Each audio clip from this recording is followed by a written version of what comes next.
My name is Veronica Costin. Thank you for joining me.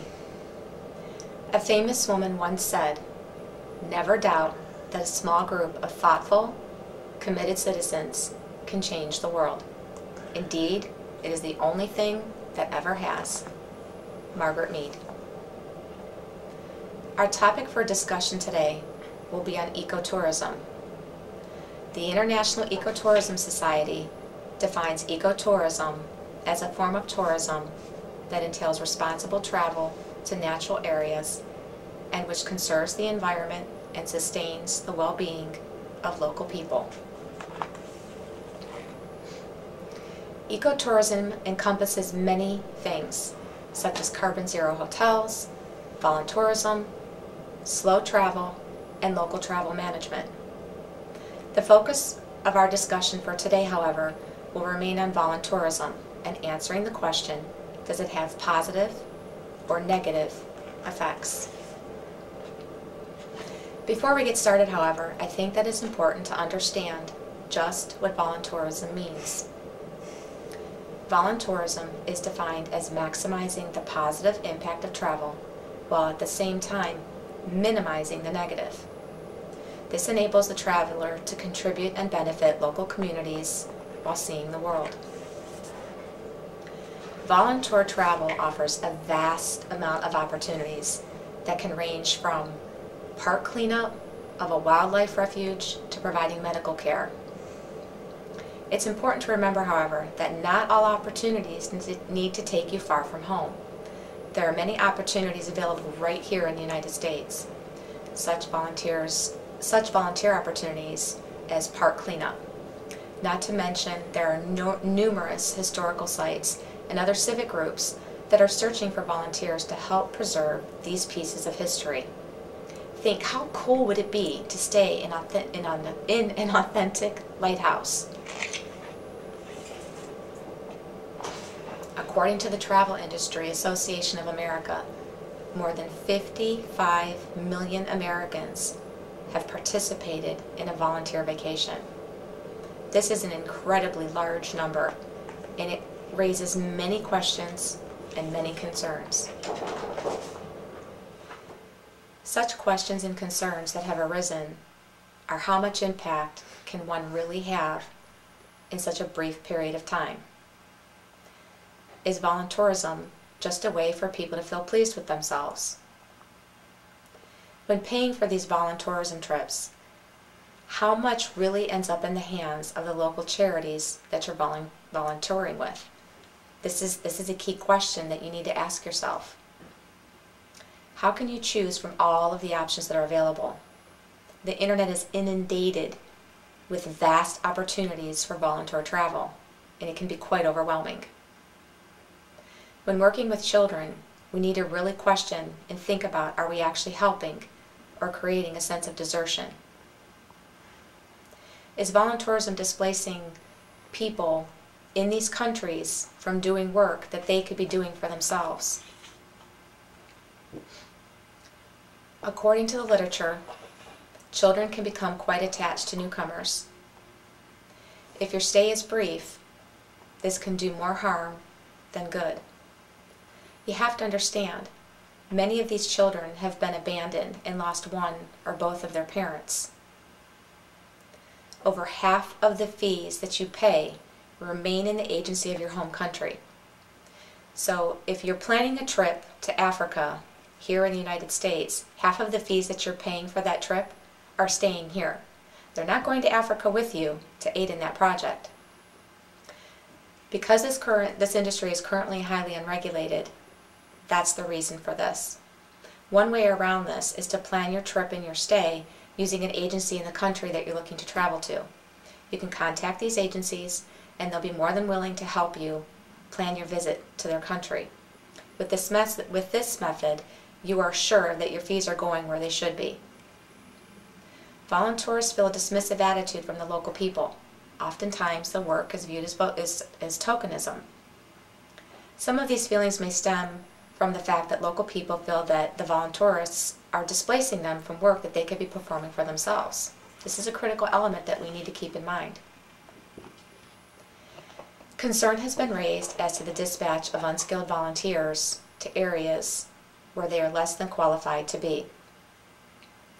Unskilled people create dangerous situations for everyone involved. Keep these things in mind when you go to plan your trip. Are you really qualified to be in the area that you're going to? Are you qualified to do the work that they're asking you to do? Don't choose this trip just because it really interests you. Be aware of what your skills are and your abilities are and plan accordingly. Projects many times are already finished by before the voluntourist even arrives. Because this field is largely unregulated and there are so many organizations, many times these organizations are taking advantage of the people that are signing up for these trips. There's evidence of organizations advertising one form of stay and providing something completely different once the traveler arrives. There's little recourse at this point. Chosen properly, voluntourists can include their children.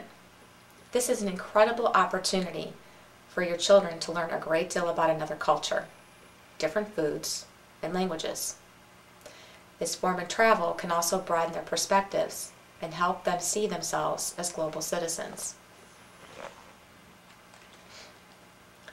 Now that we have discussed some of the issues, let's take a look at two current applications. Our first case study will be one that took place at the Abi Baker Siddiq School in Morocco.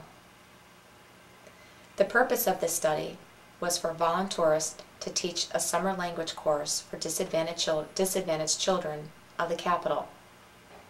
The object was to give these children the opportunity to learn either French or English. This program was carried out for a period of 6 years, and it involved 13 volunteer teachers, and it was for students in the age range of 7 to 25. Because this program was so well thought out and well planned, it resulted in a positive experience for all participants, tourists, volunteers, students, as well as the local people. The volunteers not only participated in the educational project, but they were the recipients of an experience that provided personal growth and self-discovery. Furthermore, the local population in a general way felt that the project contributed economically, therefore benefiting the community by tourist expenditure and its multiplier effect, besides generating jobs directly or indirectly. 80% felt that this was a positive experience for the teachers as well as the students. 93% of the students believe that it will help them improve their social relationships.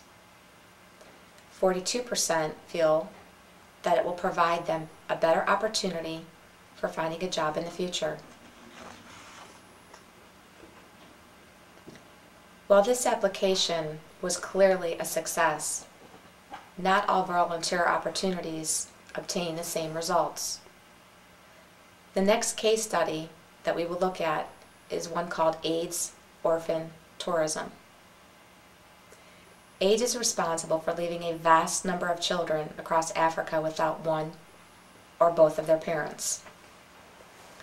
This has resulted in tourism operators aimed at the Western world to conjure up the desire to help and put them at a point where they feel like they need to take action. But many of these companies are merely trying to make money off of these children instead of actually helping them.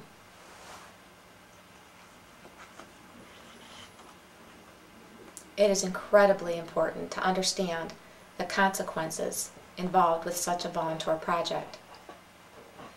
Children formed attachments to the volunteers only to have them leave.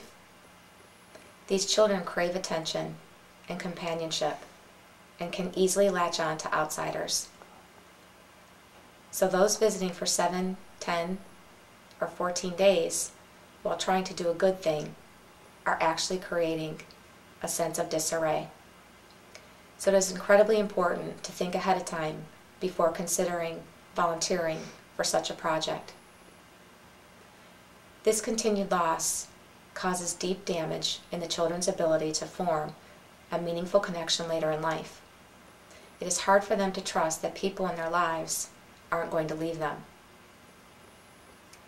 As stated before, many of these companies are simply looking to make money off of these children, and in an industry that has no current regulations, this is apt to continue. Because of the demand for voluntourists, a vast number of facilities remain unregistered and operate outside of the law. Voluntourism is actually taking away jobs from those who need the work the most. For example, in Haiti, the unemployment rate exceeds 50%, and people are actually fighting for dangerous, low-paying jobs. Yet every day, unskilled volunteers, many of whom paid handsomely to take the trip, are departing upon Port-au-Prince ready to help. This ongoing project is one that clearly needs to be re-evaluated.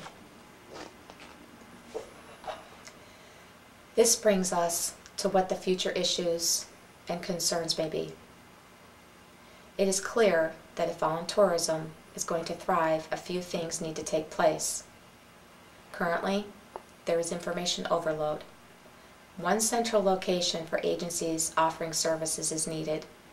One key site or organization that houses all of the information sought on voluntourism, trips, and their operators. As I mentioned earlier, at any point you can get on the internet, search for a voluntourism opportunity, and you're inundated with results. It is very difficult to know what projects to choose, what agencies to go with, because there is no regulation. Clearly there needs to be a development of a code of conduct as it relates to voluntourism. Currently, there is no governing body. Agencies are free to do whatever they choose, and this inept leaves little recourse for the traveler. Voluntourist companies need to market their services effectively and properly. They need to be clear and upfront with what a potential voluntourist can expect. Changes are going to be made, alert the voluntourist. Recording of completed projects and accomplishments, whether they are successful or not, are needed. Again, you go back on the internet, you can go on to any projects. If you're looking for results, virtually none exist. So I think it's imperative that the operators keep ongoing records of their projects. I hope that I have been able to enlighten you as to the ongoing issues this relatively new industry has uncovered. And in closing, I would like to leave you with one final thought. Call it what you will, volunteer travel, volunteer vacation, or voluntourism. It represents a diverse and charitable idea of responsible travel. The world is changing. Highly unpredictable and often unstable communities, cultures, and ecosystems we have grown to love are now in need of certain forms of assistance in order to survive. Perhaps one key element should be kept in mind when thinking about voluntourism: its ability to afford participants the unique opportunity to gain extensive insight into regional culture, people, and geography while helping to protect some of the planet's most iconic and treasured destinations. Thank you so much again for listening. I welcome any comments, questions, and feedback. Please feel free to email me at vlk22@nau.edu. And thank you again for joining me.